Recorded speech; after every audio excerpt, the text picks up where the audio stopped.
네, 미국 대선이 치러지고 일주일이 흘렀습니다. 트럼프 집권 2기 내각을 책임지게 될 인선이 속속 발표되고 있는데요. 트럼프 2기, 미국이 주도할 국제 정세 전망해보고 우리는 어떻게 대처해야 할지 짚어보겠습니다.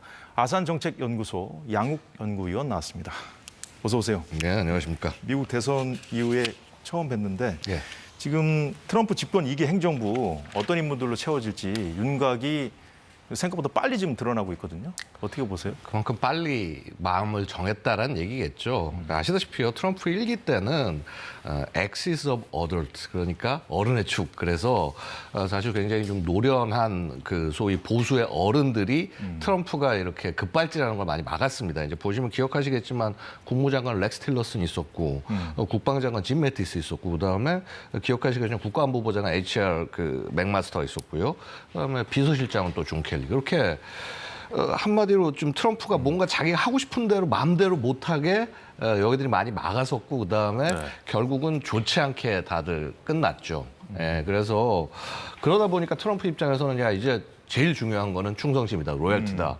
그래서 누구보다도 트럼프를 무슨 짓을 해도 트럼프가 하는 말을 다 따라할 것 같은 이런 인물들로 지금 구성하고 있는 것이 아닌가 보입니다. 예, 그렇군요.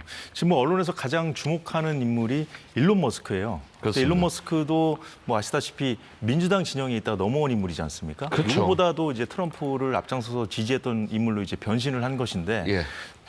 최근에 보니까 이제 트럼프 당선인과 가장 그 각을 세워왔던 인물 중에 한 명이 또 그 저커버그거든요. 그 페이스북에. 예. 근데 거기도 이제 태세 전환을 했단 말이에요. 예. 자, 이렇게 보면 이번에 정부 효율부 그 수장을 맡았는데 머스크가 그러면 예. 이제 어떤 역할을 할지 보게 되는데 그럼 향후에 그럼 어떤 상황이 벌어질 것인가에 그 차원에서 좀 봤을 때 보면 뭔가 좀 실리를 더 추구하지 않을까. 그러니까 일단 이 정부 효율부라는 게 원래 이제 뭐 정부 효율위원회로 이제 얘기를 시작했죠. 일종의 규제개혁위원회 같은 거라고 보시면 되겠고요. 기본적으로 트럼프가 추구하는 것이 작은 정부를 추구하고 있습니다. 그리고 지금 얘기를 하는 게 한 2조 달러씩 예산을 절감하겠다. 이거 상당한 목표거든요. 예. 그래서 이게 어떻게 얘기하냐면 2026년 7월 4일까지 이 부에서 그 임무를 성과를 내놓겠다. 네. 그러니까 이게 왜 2026년인가 생각해 보면 미국 독립 250주년입니다. 맞춰서 그렇게 해서 작은 정부, 원래 조지 워싱턴이 생각하고 끌고 가려고 했던 그런 작은 정부를 만들어내겠다라고 얘기를 하고 있어요. 사실 미국이 보면은 지금 부채 엄청납니다. 그렇죠. 35조 달러예요. 우리 돈으로 치면 한 4경 한 8천억 정도? 이게 이제 2034년 되면 56조 달러가 돼요. 7경 7천억 원이 됩니다. 그래서 이 정부를 작게 하고 정부 예산을 줄여나가고 좀 이런 쪽에 집중을 해야 될 것 같고 예. 사실 머스크 같은 경우는 원래 민주당을 지지하다가도 정이 떨어질 만한 것이요. 자, 테슬라, 스페이스X 이 사업하는 것이 다 민주당의 뭔가 약간 그 뭐 친환경 이렇게 하면서 되려 이 사업을 못하게 만드는 힘든 그런 규제들을 많이 만들어냈다는 거죠. 그렇군요. 그래서 당연히 이제 이런 쪽으로 트럼프 쪽으로 전향할 수밖에 없지 않나 생각이 되네요. 그렇군요. 자, 그러면 우리가 가장 그 관심 있게 지켜본 분야가 바로 외교 안보 분야지 않습니까? 관련 인사들을 좀 보겠습니다. 자, 국가안보보좌관, 백악관 국가안보보좌관에 육군 특수부대원 출신인 마이크 왈츠 현 플로리다 하원의원 임명했고요. 국무장관, 우리로 치면 이제 외교부 장관이죠. 예. 마르코 루비오 현 플로리다 상원의원 유력하다는 보도 나오고 있습니다. 차기 CIA 국장으로는 존 레클리프 전 국가정보국 국장을, 그리고 자, 국방부 장관으로는 육군 주방위군 출신의 피트 헤그세스 폭스뉴스 진행자를 지명했습니다. 자, 일단 그 안보보좌관에 지명된 마이크 왈츠 의원부터 좀 보죠. 이제 전장 경험이 풍부한 특수지원 부대원 출신이고요. 자, 힘을 통한 평화라는 그 안보 기조를 좀 보여줬다는 분석이 나오더라고요. 이제 마이크 월츠가 미국 그린베레라는 특수부대에 대령까지 복무하다가 이제 나왔습니다. 예. 이 그린베레 성격이요, 이제 적 후방 들어가서 이제 막 작전하고 뭐하고 하면서 게릴라전을 하는데 이게 이제 영관급 장교들이 몸으로 움직이고 하는 게 아니라 이 사람들의 가장 중심은 뭐냐면 적의 정치적 중심이 뭔지 파악해서 어떤 세력과 연결하고 어떻게 후방을 만들어낼지, 전략적 후방을 만들어낼지. 그래서 사실은 어떻게 보면 정치전에 굉장히 능한 사람이라고 보셔야 되는 것이고요. 네. 그래서 그런 맥락에서 이런 그 국제 정치 사실은 또 이게 특수현 장교가 이해를 잘해야 됩니다. 미국 같은 경우는. 그래서 그런 경험이 있는 사람을 썼다라는 점에서는 예. 뭐 적임자라는 생각이 듭니다. 그리고 뭐 사실은 이렇게 한 거의 십몇 년 이상을 전장터에서 겪어본 사람으로서 네. 당연히 지금 이렇게 뭐 중국이라든가 러시아라든가 이런 국가들의 그 현상 변경 시도 이런 부분은 막아야 된다라는 굉장히 강경한 입장으로 될 수밖에 없는 것이고요. 의지의 표명이다. 예, 그래서 뭐 결국은 그런 뭐 또 그 중에서도 또 트럼프에 충성을 하고 그러면 이제 쓸 수가 있는 것이죠. 예. 자, 외교 안보, 트럼프 집권이기 외교 안보를 이끌, 그 정책을 이끌 쌍두마차 이 두 명은 그 한마디로 좀 반중 인사다 이렇게 볼 수가 있는데 과거 중국에 대한 그 두 사람의 발언 듣고 이어가도록 하겠습니다. In fact, I think this will be the national security issue, much like how we had to face the Soviet Union for most of the 20th century. This will be the case for the 21st century. This is about dealing with what I think is the most existential threat to the United States, to liberty around the world, to a free world order that we've ever faced. For decades, the members of the Chinese Communist Party hid their true ambitions. Their true ambition to remake the global order, to become the world's most powerful nation. Well, they don't hide it anymore. And they believe that the only way for them to become more powerful is to make others weaker, particularly America. 네. 뭐 미 의회에 있으면서 누구보다 앞장서서 반중 그 분위기를 주도했던 두 인물인데 한 사람 발언은 4년 전 발언이고 한 사람 발언은 2년 전 발언인데 뭐 지금 생각은 어떨까요? 뭐 전혀 바뀌지 않았을 거라고 보고요. 거기에다 이제 존 래클리프, 이제 원래 하원 의원 출신이기도 하고 원래 연방 검사도 했던 사람인데 예. 여기까지 셋이 합치면 이제 소위 대중 강경파 삼총사 라인업이 구축됐다고 볼 수 있겠습니다. 예. 결국은 중국에 대해서는 계속적으로 압박으로 가겠다. 뭐 트럼프 아예 공약 중에 중국에 대해서 무역 전쟁하겠다는 부분이 들어 있기 때문에 어떻게 보면 당연한 진영이 아닌가라는 생각이 듭니다. 네. 트럼프 당선인은 그동안 뭐 대선 유세하면서 뭐 중국을 단순히 뭐 때리는 것이 아니라 이 미국이 주도해서 만든 세계 질서에서 아예 퇴출시켜버리겠다고 그랬잖아요. 물론 그러니까 트럼프의 말만 갖고 우리가 판단할 문제는 그러니까 아니지만. 이런 건 있어요. 우리가 트럼프의 말을 들을 때 굉장히 좀 주의해서 보셔야 되는 것이요. 기본적으로 비즈니스맨 출신이고 그다음에 어떻게 보면 그 부동산업을 네. 하다 보니까 굉장히 뭔가 이렇게 좀 과장하고 이런 성향이 분명히 있습니다. 그래서 그 얘기를 하는 것을 뭐 액면 그대로 받아들이고 너무 기분 나쁘게 받아들여서는 안 되고 결국은 이런 말을 던져서 무엇을 얻고자 하느냐를 집중하셔야 될 겁니다. 이런 트럼프의 날선 발언들 같은 근데 이제 다만 중국에 관해서는 일관된 메시지는 결국 뭐냐면은 중국이 하는 행위는 다 불공정한 행위고 미국의 부를 중국이 이렇게 그 갉아먹고 있다. 이런 인식이 있기 때문에 예. 그래서 보면 이렇지 않습니까? 뭐 지금 관세를 다 뭐 20% 올리겠다. 그러니까 이런 얘기를 하면서 중국에 대해서만 60% 올리겠다고 얘기를 해요. 예. 그만큼 중국에 대해서는 쉽게 가지 않겠다. 이거는 너무나 명백한 접근일 것 같습니다. 뭐 관세 말씀하셨는데 중국의 관세 60% 물리면 미국도 힘들어져요. 맞습니다. 그러니까 이것을 지금 말씀하셨다시피 트럼프 당선인의 말은 예. 하나의 뭐 협상의 지렛대로 활용할 수 있다는 맞습니다. 그런 차원에서 우리도 접근을 예. 해야 되지 않겠습니까? 현실적인 얘기보다 조금 더 과장을 하고 그래서 그렇게 과장이 돼야 사람 머릿속에 굉장히 각인이 된다라는 그런 그러니까 기본적으로는 어떻게 보면 리얼리티 프로도 본인이 뭐 출연하셨던 분 아닙니까? 그래서 그런 굉장히 좀 어조가 좀 강하다. 그래서 그 어조 하나하나에 단어 하나하나에 집착하지 말고 의도가 뭔지 보시라고 다시 한번 말씀드리고 싶습니다. 중국도 이 트럼프 당선인의 그 속내를 좀 파악하기 위해서 좀 분주하게 움직이고 있을 것 같은데, 자 일단 트럼프 집권 2기 행정부가 이렇게 뭐 중국을 견제하는데 좀 집중을 하려면 일단은 지금 현재 전쟁이 전 세계적으로 뭐 중동에서 벌어지고 있고 러시아에서 벌어지고 있지 않습니까? 우크라이나 전쟁. 이 상황도 좀 빨리 좀 정리해야 되지 않겠습니까?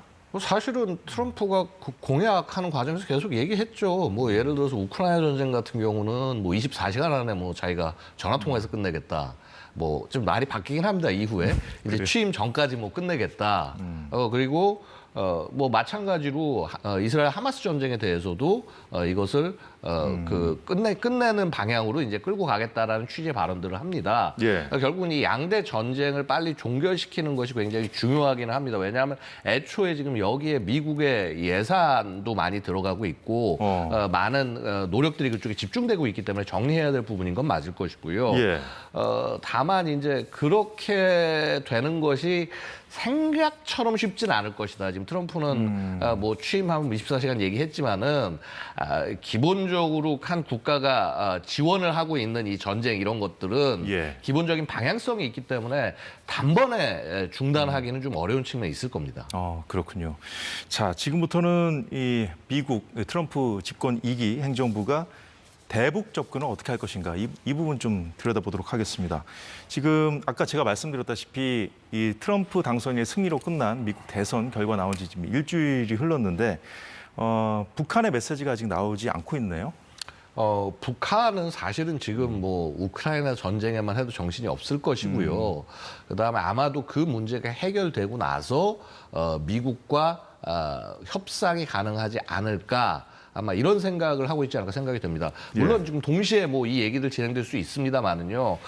제가 누차 말씀을 드리지만은 북한이 예를 들어서 대화를 얘기한다라고 해서 트럼프가 곧바로 이런 뭐 대화에 나설 수 있는 상황도 아니다. 왜냐하면 미국 외교 안보의 우선순위에서 북한이 갖는 위상이 자, 이전과는 좀 달라졌다는 거죠. 아까도 지금 말씀 주셨지만은 양대 전쟁 해결하는 게 우선이고, 자, 그 다음에 중국에 대한 무역 전쟁도 이렇게 수행을 해야 될 거고요. 자, 그다음에 더 중요한 건 뭐냐면 지금 중동 사실은 그 바이든 행정부 당시 때 보면 거의 중동 경시 정책이라고 부를 만큼 사실 거의 손을 놓고 있었던 게 사실이에요. 그래서 이 부분에 대해서 분명히 다시 한번 정리가 들어갈 것이고요. 그래서 그런 것들 뭐 사실은 어떻게 보면 그거보다 더 트럼프에게 급한 문제는 이민자 추방부터 시작해서 여러 가지 국내 문제가 훨씬 더 시급합니다. 그러면 사실 북한은 리스트 중에 제일 뒤에 있다라고 봐야 될 겁니다. 그다음에 예를 들어서 2018년에 협상하던 때하고는 또 분위기가 다른 것이 그래서 그때는 예를 들어서 비핵화라든가 이런 문제 같은 것도 있었지만은 지금 이제는 뭐 비핵화하는 거 물 건너갔다는 게 너무나 명백한 상황인데 과연 여기서 얘기를 어떤 방향으로 얘기를 끌고 가야 될 거냐. 자칫 잘못 군축 얘기로 끌고 갔다가 북한의 핵만 인정해주는 모양새가 되기 때문에 아마 좀 이전보다는 신중함은 있을 것이다. 근데 다만 기존의 뭐라고 그럴까 북한과 라포테를 형성하는 공감대를 형성하려고 김정은과 노력을 해온 부분이 있기 때문에 그런 빈말식으로 좋은 말 같은 것들은 계속 나갈 겁니다. 평화를 위해서 노력을 하자, 뭐 얘기하자. 근데 실제 대화가 어떻게 잘 될지는 저는 조금 부정적으로 봅니다. 그렇군요. 자, 일단 대화가 잘 될지 보기 위해서 그 트럼프 2기 행정부 그 외교 안보 수장들이 북한을 어떻게 보고 있는가 저희가 좀 화면으로 준비해봤거든요. 네, 국방장관 지명자 피트 헤그세스는 2018년 1차 북미 정상회담 전에 폭스뉴스의 한 프로그램에서 김정은도 하루 종일 주민들 죽이는 것을 좋아하지 않을 거다. 어느 정도는 정상화하길 원할 거라는 그런 발언을 했었고, 자, 이걸 두고 뉴욕타임즈는 트럼프 전 대통령과 김정은 간 교류를 옹호해온 인물로 평가하기도 했습니다. 자, 반면 안보보좌관에 내정된 마이크 왈츠는 대북 강경파로 좀 알려져 있는데 올해 6월에 북러 조약 당시 미국 정부가 대북 제재를 더 강하게 만들어야 한다. 그렇게 지적한 인물이기도 합니다. 앞서 뭐 안보수장 2명의 뭐 대중국 발언도 들었습니다만 북한에 대해서 지금 다 이런 모르겠습니다. 지금 피트 헤그세스 같은 경우에는 북미 정상회담 바라보는 관점이 좀 다르긴 한데 북미 정상회담을 할 때도 사실 트럼프가 최대한 압박을 구사한 다음에 김정은을 불러냈잖아요. 그렇죠. 그러니까 일단 피트 헤그세스 같은 경우는요. 다들 얘기 나왔을 때 이 사람 누구야?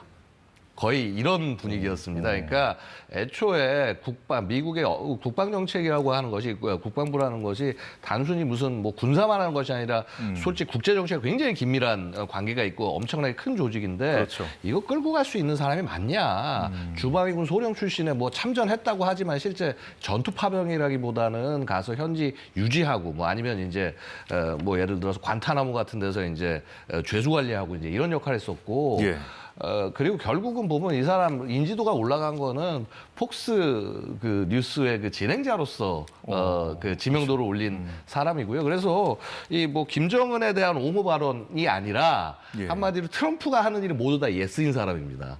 그래서 만약에 트럼프가 북한에 대해서 만약에 강경한 태도로 전환했다 그러면 누구보다 앞장설 그런 사람이기 때문에 이 피터 헤그세그 발언은 좀 저는 중요하지 않다고 보고 되려 이제 그림을 그려낼 네. 본격적 그림을 그려낼 마이크 월츠 그다음에 루비오 뭐 기본적으로 당연히 미국의 전통적인 그 국제 평화주의랄까 그다음에 뭐 혹은 그 뭐라고 그럴까 전반적으로 미국의 패권주의에 대한 인식들이 있는 사람들입니다. 그래서 우리가 보통 얘기할 때 트럼프는 약간 신고립주의를 찾아가는 것이 아니냐, 뭐 혹은 이제 우리 외교안보 보면서 잭슨주의자에 가깝다 이런 표현까지 하긴 합니다만요. 막상 저기 이제 이 임명된 인원들은 그래도 국제사회 임무에 나서야 된다라는 입장입니다. 예. 그리고 죄송합니다. 그 대상 안에 북한이 포함이 돼요. 뭐 루비오 같은 경우는 뭐 예전 경선 때 발언, 대통령 경선 후보 때 발언이긴 하지만은 적이 누구냐?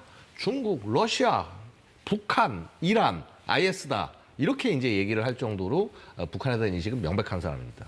그렇군요.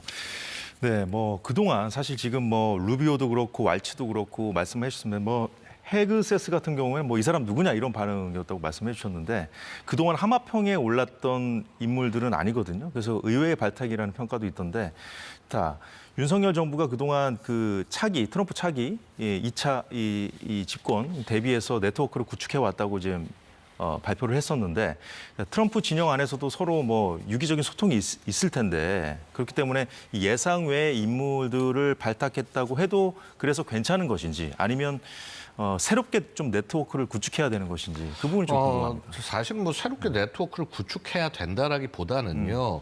그러니까 애초에 사실 이분들이 기존에 워싱턴 정가에 존재했던 분들이고 예. 뭐 그 피터 헤그세스 제외하고요. 그래서 결국은 기존에 있는 채널들을 잘 활용하는 것들을 방법이 될 수 있다라고 볼 수 있겠습니다. 예. 근데 더 중요한 거는요. 지금 사람 하나하나 누구누구 접근하는 것보다 전반적인 전략이 더 중요하다는 그렇죠. 거예요. 예. 아까도 말씀드렸지만은 뭐 트럼프가 예를 들어서 방해 분담금 10배를 내라. 그럼 진짜 뭐 10배 안 주면은 뭐 주한미군 철수한다 이게 아니라 결국은 이 한국이 어느 정도 미국에 대해서 역할을 해줄 거냐. 그렇죠. 그러니까 동맹의 역할이 과연 받기만 하지 말고 이제 네. 너희도 좀 우리한테 뭔가를 제공해라라고 얘기하는 것이라면은요. 적당한 정치적 승리를 안겨주고 그리고 우리는 실리를 취하는 그런 방법으로 가야 된다. 그래서 사람 하나하나 중요하지만 전반적인 전략이 더 중요하다고 말씀드리겠습니다. 예, 트럼프 당선인이 강조해온 미국의 그림은 이 실리 없는 패권주의는 더 이상 추구하지 않겠다는 것이죠. 잘만 하면 우리에게도 지금 말씀하셨듯이 큰 기회가 될 수도 있다는 관점을 갖고 대비해야 하지 않을까 싶습니다.